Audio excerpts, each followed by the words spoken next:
A couple of times, or just stupid stuff. I don't want to sit here and complain about my life. It's harsh. This is MMA fighting. We don't all get paid very much money, and I haven't. I had to step on a lot of people to get where I was going, and now it's coming back on me. And so now I'm just trying to roll with the punches, just like I do in the fight. You talked about wanting to fight fighters that were ranked above you. Is there anybody in Strikeforce that you feel is ranked above you right now? No, sir. So where does that leave you in terms of like the future of staying with the welterweight class? And you just signed a new deal. I presume you're going to be with him for a long time.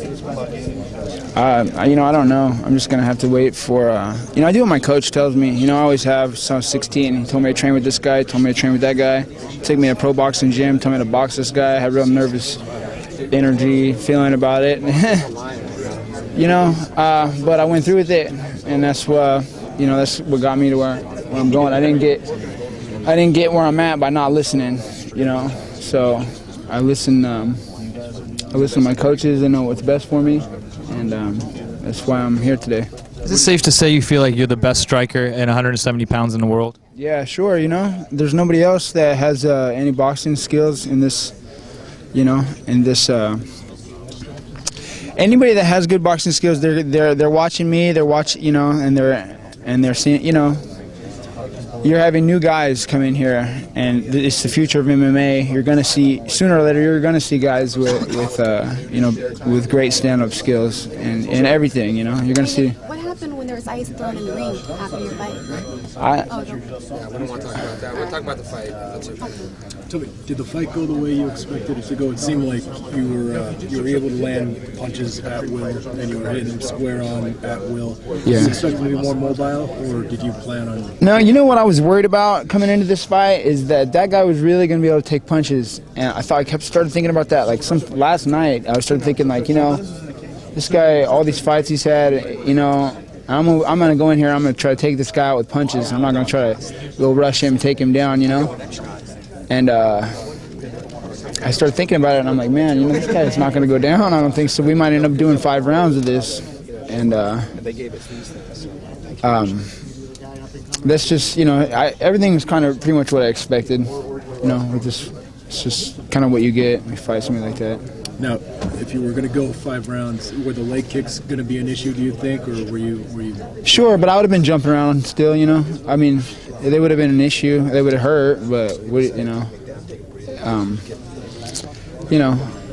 I think that I would have weathered it, and I think that he was putting everything into those 2 rounds just like he said, and I expected that. And so I don't think he took me down out of thinking it was a good strategy or points. I think he took me down because he was taking punches, and I was standing up straight in the clinch, and just exposing the takedown for him. So he took me down, and it's perfect for me. Was there a point where because he got a couple good punches in? Was there a point where he hit you and you felt comfortable because you knew that? No, I honestly didn't feel any of those punches. I'm gonna have to rewatch the fight, but I felt like he had no punches for me whatsoever. I felt his punches coming out wide, and I didn't feel him throwing combinations. I watched his training, and I couldn't see him throwing any fluent, good combinations. And so, once I started making him miss a little bit, I knew he wasn't gonna be able to hit me with any punches. So I decided, I need to start making him throw some punches. So that's why you see me put my head in there. And I got him to throw a little bit and got him to do a little bit more work, and then started taking over from there. You were talking to him, from the start of the fight. Was that just the usual par for the course, the usual stuff, or? I noticed that he's really. The thing is, this guy's a really good stand-up fighter. That stuff doesn't really bother him, and he stayed really calm in there. That's what bothered me most about him, is the way he stayed really composed in there. That kind of stuff really wasn't.